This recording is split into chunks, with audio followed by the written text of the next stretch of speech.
Welcome to the Hockey Writers Maple Leafs Lounge, a weekly show from our Toronto Maple Leafs writing crew, bringing you the latest news, rumors, trades, player grades, prospects, and much more. From training camp to the playoffs, from draft day to the trade deadline, our team covers everything that happens with the blue and white. Come on in and pull up a chair. Welcome to the Maple Leafs Lounge. Merry Christmas, everyone. Happy holidays. Welcome to the Maple Leafs Lounge. This is a special Boxing Day edition, which also in Canada means it's a special World Junior Hockey Day. And we're going to be talking lots of World Juniors, getting you all set up because for the short term, anyway, this is the only hockey that we're going to be seeing for I don't know how long. We'll talk about that. But we do have an update in Maple Leafs land as Jake Muzzin is the latest that has been added to the COVID protocol. That now brings it up to 14 players. A couple of days ago, Willie Nylander was added. Morgan Riley's been added. So the game on the 27th has been canceled. That was originally a go. And now they're not supposed to be on the ice until the Pittsburgh game on Wednesday. I don't know how that's happening. 14 players on COVID protocol right now. So guys, tell me how comfortable you are right now when we're talking about NHL hockey and if it's actually going to be happening the way that we hope. You know, I think this is probably it's going to probably sound kind of selfish coming from me just because, you know, like you said, Kevin, the World Juniors are starting right now. And I think obviously priority number one is keeping the players safe, which is obviously right around Christmas time. That's what you want more than anything else while they're with their families and everything. I personally think the NHL would just be better off to postpone games until the new year and give everyone a chance to recover and get back to form, because sure, you can try and have them ready for the 27th or the 28th or whenever this week, but are the games even going to be worth watching if half the teams are full of AHL players? I just think this is one of those things where the NHL finds himself in a position where pretty much every team is dealing with this, it seems. And I think I think everybody would rather just see the NHL come back when all the players are good, they're recovered, and they can come back stronger than ever. And on top of that, it's not like there's going to be nothing to do over the next 2 weeks because the World Juniors are on. And I think a lot of people are going to be focused on that. And obviously that doesn't really play into the decision that much, I wouldn't think. But from a fan's perspective, I think I'd rather just see them postpone play until the new year. Peter? Yeah, just to echo Alex's comments, I mean, just let them heal up, let them recover, let them regroup, and let them come back to norm or get back to the way it was before they went into COVID protocol. I believe that the first 7 players who were added to the list may be able to come back, and I could have sworn I saw Terry Koshin tweet out that they were hoping to get onto the ice and practice at their practice facility at 3 p.m. I don't know if that's still going to be likely to happen given how many players are on the list, but the fact that, you know, the good news is from like Kyle Dubas's main comments from last week, Kevin, when we talked, is that, you know, majority of them were dealing with very mild symptoms or no symptoms at all. And I think one player was having body aches, chills, and a fever. So I think we should take solace in the fact that, you know, this team is fully vaccinated. I would hope that they would be getting their booster shots or already have their booster shots at this point. So the fact that they got that going for them, the fact that, yeah, they tested positive, but if the symptoms are going to be mild, then I think that's a really good sign for them that they should be able to come back, get on the ice, get back to normal, and get back up to game speed as soon as possible. But then again, you know, their health and safety is a priority as well as everyone across the league. So I agree with what you guys are saying, but what we've seen with this new strand and the new variant is it's getting in. It's like, as far as we know, Jake Muzzin, he hasn't been doing anything, but you would know that he would be being careful and not being in groups, and he'd have his face mask on and all those different things. Whatever the NHL protocols are, you know that he'd be following, and still he got it. And this is weeks after the breakout after the Edmonton game. So these players are still showing up. So even if it is postponed until the new year, which I totally agree with, what does it look like after that? Once everyone gets playing again and moving around, one case in one locker room, or like we saw, it was a Carolina-Calgary game, some outbreak happened there, and that affected a lot of teams within about a 5-day span. So are we just putting off the inevitable that they're going to get back up to health, and then there's going to be an outbreak as soon as things somewhat return to normal? Yeah, I think that's something that you got to look out too, because as we've known for the past month or so, this variant is very highly transmissible. But at the same time, there's slowly more evidence coming out that the severity is lesser than the original Delta variant. And I'm not trying to fully put it off and say, oh yeah, you can go out and just not wear a mask or anything. No, that's stupid. Keep wearing your mask, keep following the protocol and everything. But the fact that it is lesser to a degree based on some reports, I think that's, again, a positive sign to look at, that maybe if there is another outbreak, I don't know what the NHL is going to do, because they don't want to fully pause the season, because that's going to put a damper on, again, financially, NHL deals, TV companies, everything like that. So they want to try and power through with all this. But again, if it's at the expense of the players' health, even though that they are vaccinated, even though that there's some signs saying that it is lesser to a degree with this variant of severe illness, why take that risk? Why take it? Just, do the right thing. And that was the main thing with the NHL before. They waited too long to act on it. They kept on postponing games, but they should have just canceled it a week before the Christmas break anyway. So, ball's in their court right now. They have to adapt to it no matter what. And it's going to be a never evolving situation, because anything can happen at just a snap of a finger. Mm-hmm. Yeah. And we even saw, I wouldn't say in the World Juniors, we'll get to the World Juniors in a minute, but they've pretty much been living bubble life since December 8th. It's not as solid as last year when they were in one hotel. Hotel was closed off, everything like that. Like, they're in buses. I passed the Team Finland bus the other day, which was kind of funny. But anyway, but there was still a COVID outbreak on not an outbreak. There was a test positive on one of the players on the 23rd and canceled a game. So even with these guys are living almost bubble life, NHL can't live bubble life. They are moving around North America, and I can't see how this goes on normal when it's just not normal right now. This variant is getting in. All right. Oh, you're on. There you go. Yep, I just got the notification. I didn't have anything of substance to say anyways. I was just going to say I don't have anything else to add that you and Peter didn't already tackle. So that's all right. Much where I'm going to leave it.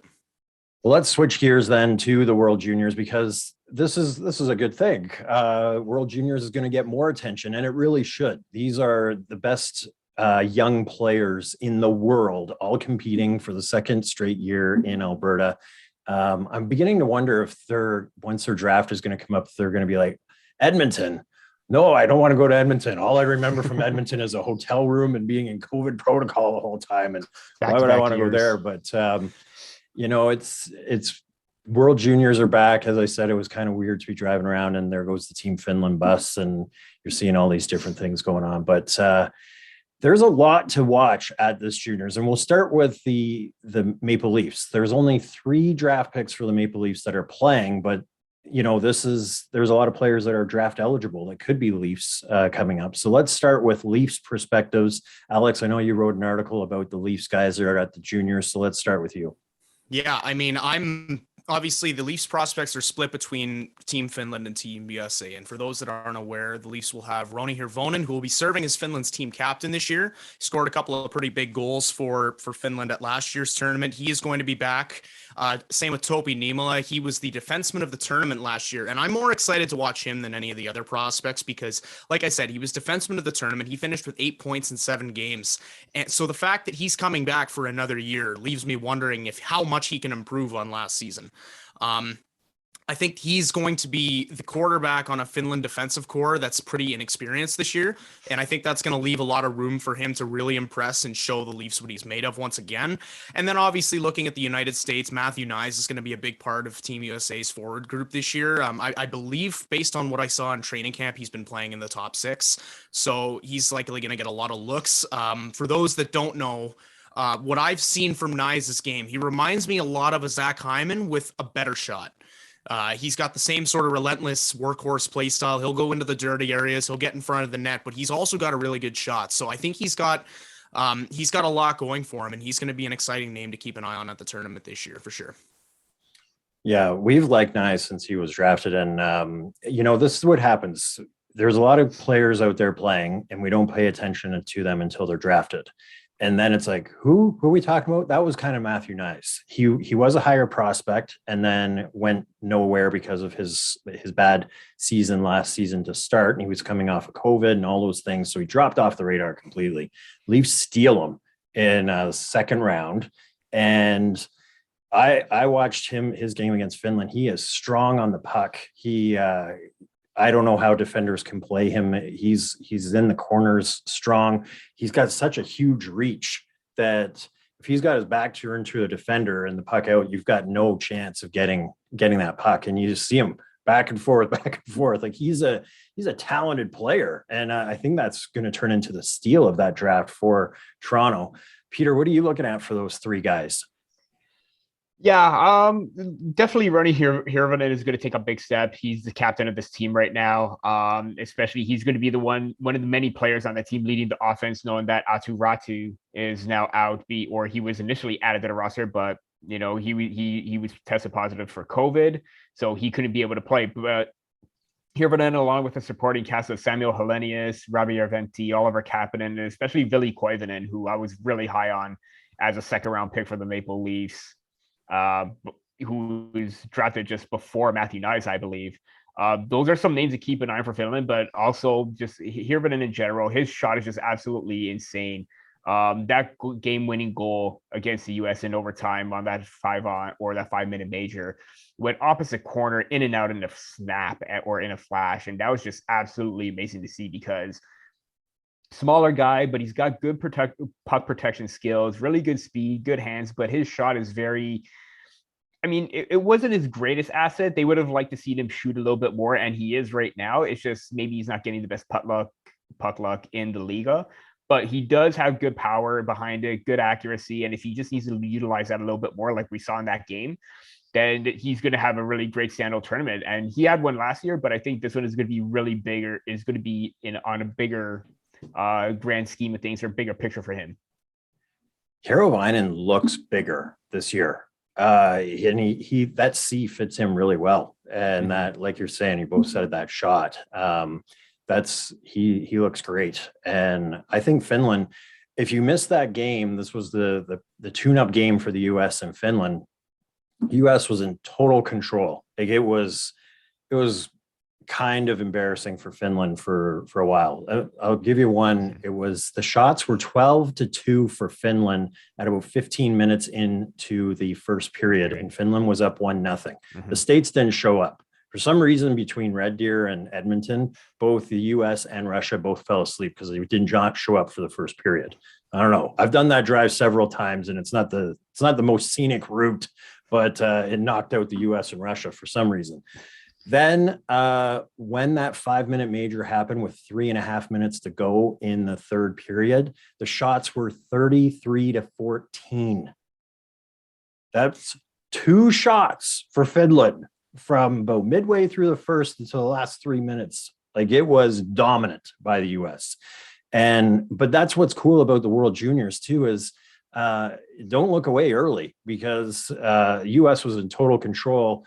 Everybody's writing up their game notes as US wins this one, looks great, Red Savage takes a 5-minute penalty and it's tied going to overtime. Hirvonen wins. Like that's what's really fun about watching World Juniors, is anything can happen at any time. Mm-hmm. Absolutely. Yeah. So let's expand it a little bit more to what everyone else should be watching for. I'll tell you right now, if you're a Carolina Hurricanes fan, you should just be watching because there's 10 Hurricane draft picks in this tournament. The Red Wings also have 8 or 9, something like that. Yeah. So those teams you should be watching anyway. But then you've got the next phenom. They're already calling them the generational players in Connor Bedard. And I watched him play on the 23rd. Take us through, guys. What are the highlights that everyone else should be watching for this tournament? Personal highlight that I've got, and I'm going to get out of the way real quick, is I think everybody should be keeping tabs on Slovakia this year. And I know Peter will agree. if you follow me on Twitter, I tweeted my predictions for the tournament earlier this morning, and this is going to be seen as a super hot take to a lot of people, but I've actually got Slovakia finishing second place in Pool B over the United States and Russia. And the reason I say that is because Russia, I think, is going to end up, I think the fact that they deliberately snubbed all of their players that are playing in the CHL, such as Daniil Gushchin and Jan Kuznetsov, two big guys right there. I think their decision to snub their CHL players is going to come back to bite them. Along with that, I think Yaroslav Askarov, as great of a prospect as he is, he never seems to look like himself at the World Junior Tournament. At least he hasn't in the past 2 years. And for the United States, I just think that their goaltending is too suspect. I think coming off of last year where Spencer Knight played such a big part for them in the World Juniors last year, I think their crease is a big question mark. And then when you look at the Slovakians, they've got some high-end talent for this year's draft in Simon Nemec and Juraj Slavkovsky. Hope I pronounced that right. Those two guys are both great. And then the 2023 draft, you've got guys like Dalibor Dvorsky to keep an eye on. He's going to be a top prospect for that draft class. And then you've got your veterans like Martin Kromiak, who I believe is a Kings prospect.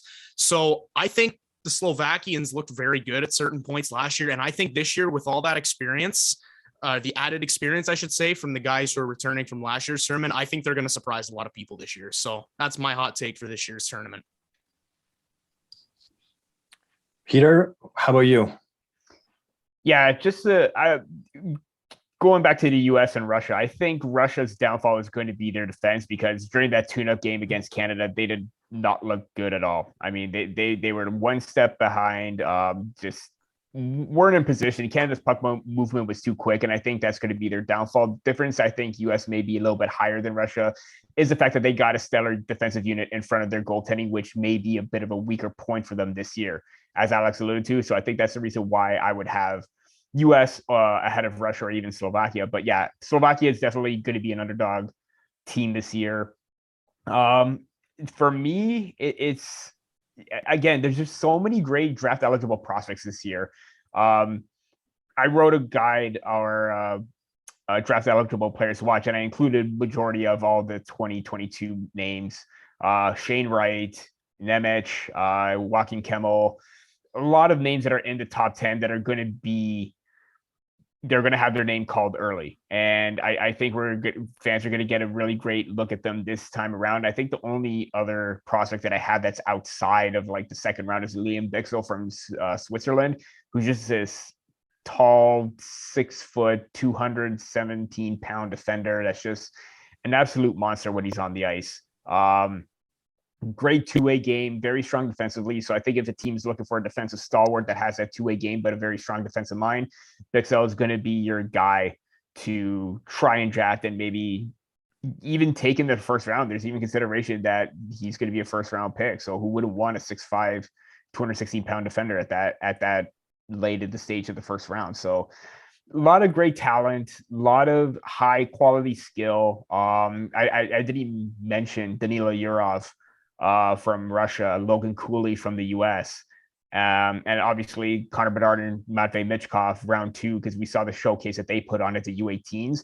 And we got a really great glimpse with Michkov's 2 goals against Canada, and Bedard when he just made that fancy move in front to make it a 6 or to increase Canada's lead by 3 to make it 6-3 in that game. So you got 2 future potentially franchise altering players for next year. Maybe not altering this year, but you got high quality skill in 2022, better than the 2021 draft, in my opinion. So again, the talent this year is just going to be on full display no matter what. And fans are going to be very excited for this year, next year, and even in 2024 possibly. So we're going to be in for a really good treat. Connor Bedard, 13th forward for Canada coming into this. He is the first 16-year-old to play for Team Canada since Connor McDavid, and before that was Sidney Crosby. These are pretty big names that make the 16-year-old list. I think it's a little bit, if you listen to McDavid's interview about a week ago about playing as the 13th forward at 16, he said he didn't really feel like he belonged. Can you imagine McDavid saying that? But he said he didn't really feel like he belonged. that the worst thing and the piece of advice that he gave to Bedard was to not be on social media, because that was getting into his head as well. A 16-year-old, of course, is looking at his phone and seeing that he's not performing. He's not the phenom that everyone thought he was going to be. All those things playing with his head. So I don't know. Something to me, like, I like Bedard. I've been able to watch him play with Regina, and but I almost wonder about if it's counterproductive to have these 16-year-olds play, because the questions went about Bedard on the 23rd, that tune-up game. I asked some of them, and meanwhile, you've got Mason McTavish, who put on a fantastic show. So even in a locker room perspective, you've got this kid that the people are talking about, but then you've got these other great players that are kids in their own right, that are playing really well. So I'm not too sure if Team Canada should be doing this with 16-year-olds. What do you guys think? Personally, I think, I mean, if the player who's 16 years old comes onto the team and they basically have a great performance like Connor Bedard did during camp, and if it forces the team and the management to say, hey, there's no way we can leave this guy off, so be it. Even if he is going to be the 13th forward. I mean, this kind of also happened with Alexis Lafreniere before his draft year in 2019 in Vancouver, where he only had one goal and he wasn't utilized very well, considering he was supposed to be a top prospect.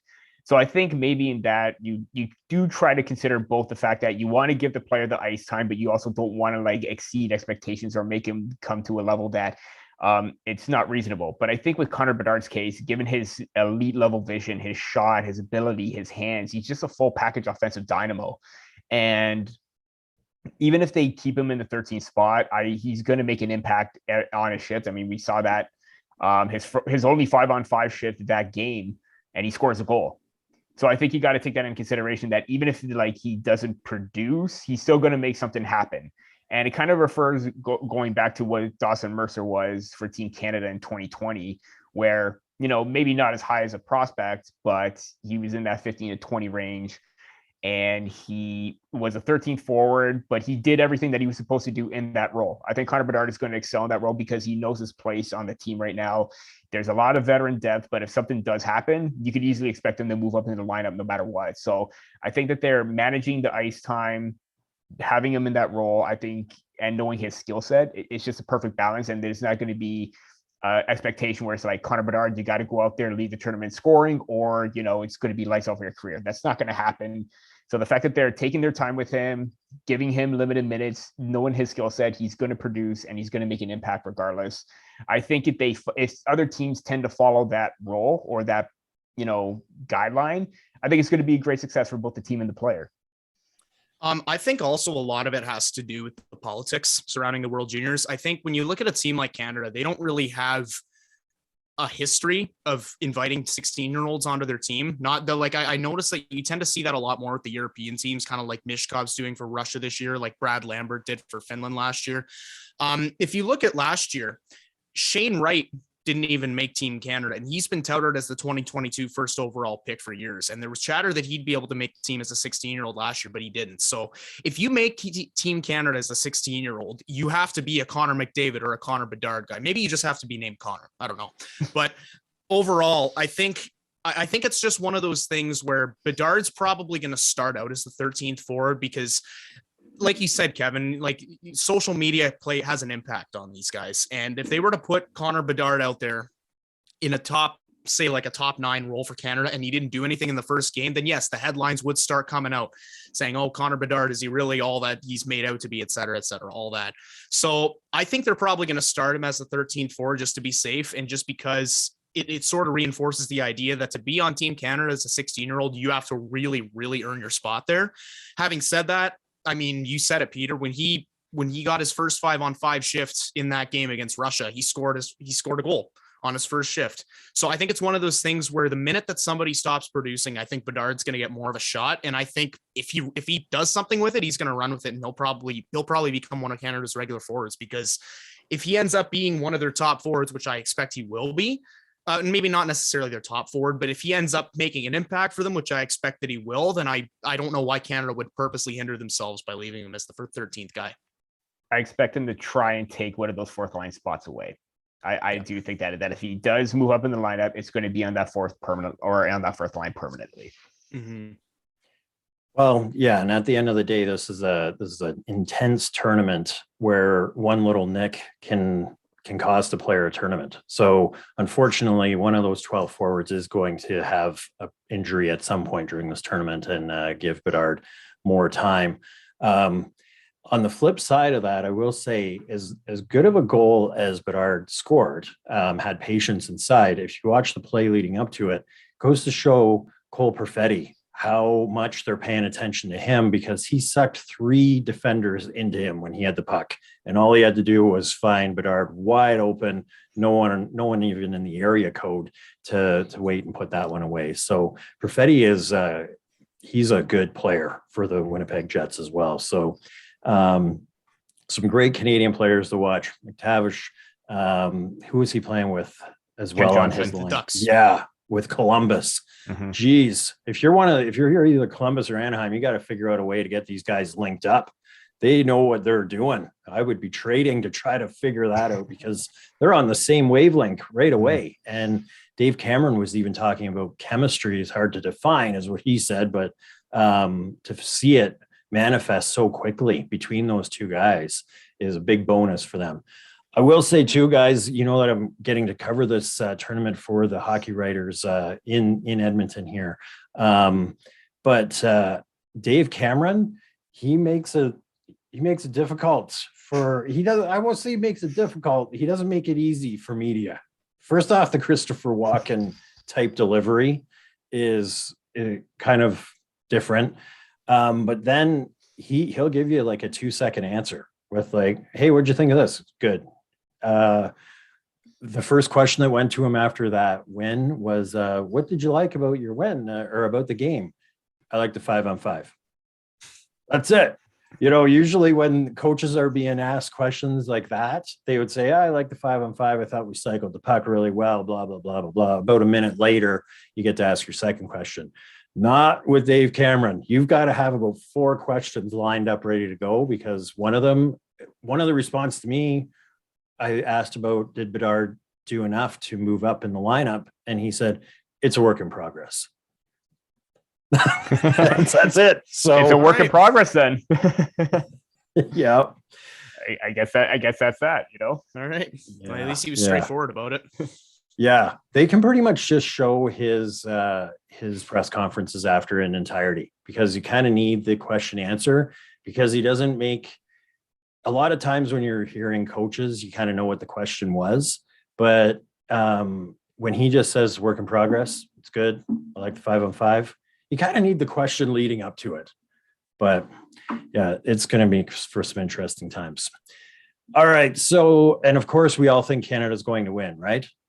Yes. Yeah. Okay. I think Canada and Sweden final is what I'm thinking, and Canada's going to come out on top, but don't be surprised if Sweden takes it. I think they're really deep this year to go all the way. Mm-hmm.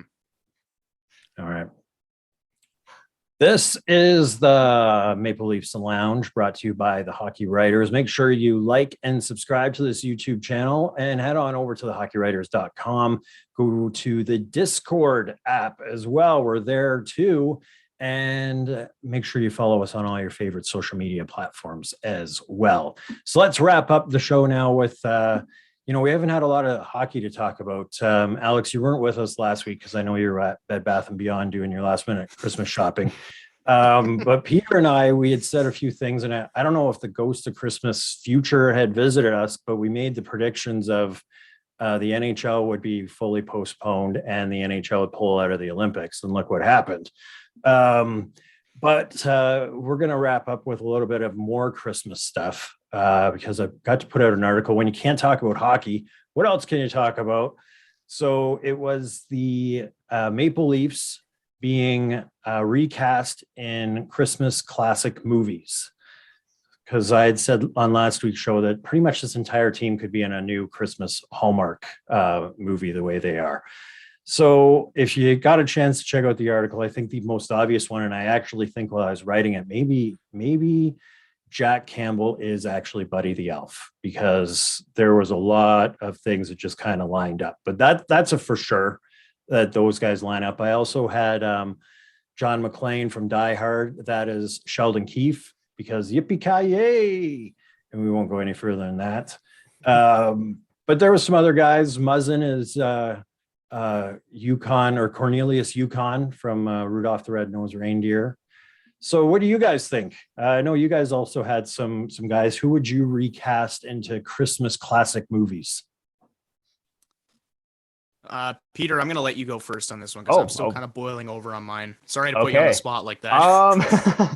I mean, you went with Austin Matthews as Kevin McAllister in Home Alone, and I do agree with that based on the facial expressions, especially when we saw with every time that Austin Matthews scores, you see the emotion come out from him, and you saw his face when Jason Spezza scored against the LA Kings. That was just a great reaction from the bench. But I don't know. I kind of thought Mitch Marner would be Kevin McAllister, given the fact that, you know, he's kind of like the kid of the group kind of thing, even though he is in his early 20s. He still kind of has that kid at heart mentality, but he's resourceful, and he always has a plan in the back of his pocket, always thinks at the top of his head. And we've seen what Kevin could do with whatever's available lying around the house to try and stop two robbers from getting in. So I would have thought that Mitch Marner probably would have been Kevin McAllister in that. But I just also want to say you have John Tavares as